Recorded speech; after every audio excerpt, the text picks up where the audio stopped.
సమాజంలో ఏ మతానికైనా కొన్ని సాంప్రదాయాలు ఉంటాయి, ఆచారాలు ఉంటాయి.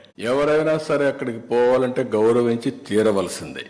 దేవుని యొక్క ఆచారాలు సాంప్రదాయాల కంటే వ్యక్తుల ప్రమేయం గాని ఏ వ్యక్తి గాని గొప్పవాడు కాదు. ఈ విషయం మనం గుర్తుపెట్టుకోవాల్సిన అవసరం ఉంది. దేవుడి ఆచారాలని భక్తుల మనోభావాలను ప్రశ్నించేలా, ధిక్కరించేలాగా ఎవరూ ప్రవర్తించకూడదు. ఇప్పుడు కలియుగ వైకుంఠమైన తిరుమల వెంకటేశ్వర స్వామి హిందువులకి అతిపెద్ద పుణ్యక్షేత్రం. అది హిందువులకు అందరికీ ఒక దివ్యక్షేత్రం.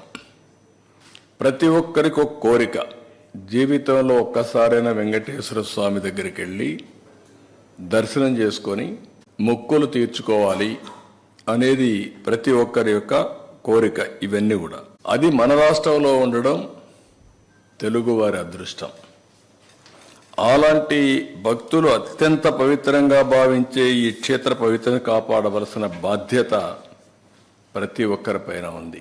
అలాంటిది ఉన్నప్పుడు అక్కడ పోయినప్పుడు నియమాల్ని, ఆగమ శాస్త్రాల్ని, ఆచారాల్ని, నిబంధనల్ని తప్పనిసరిగా పాటించాలి. అలాంటి పాటించకపోతే కొందరి మనోభావాలు కూడా దెబ్బతినే పరిస్థితి వస్తుంది. అందుకే ఈరోజు అతను మాట్లాడిన మాటలు చూస్తే నేను వెళ్తాను, అవి కరెక్ట్ కాదు. నేను హితోబల్కు అనుభవంతో చెప్తున్నా.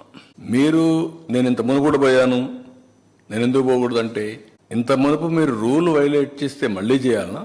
ఇంత మునుపు చట్టాన్ని ధిక్కరించి మీరు బెదిరించి లోపలికి పోతే శాశ్వతంగా అధికారం అవుతుంది. అది శాసనాల్ని, చట్టాలని చేసే శాసన సభ్యులు మనం చేసిన శాసనాల్ని గౌరవించకపోతే ప్రజలు ఎందుకు గౌరవించాలి? అంటే రౌడీజం చేస్తాం, ఏమైనా చేస్తాం అనే విధంగా మాట్లాడడం కరెక్ట్ కాదు.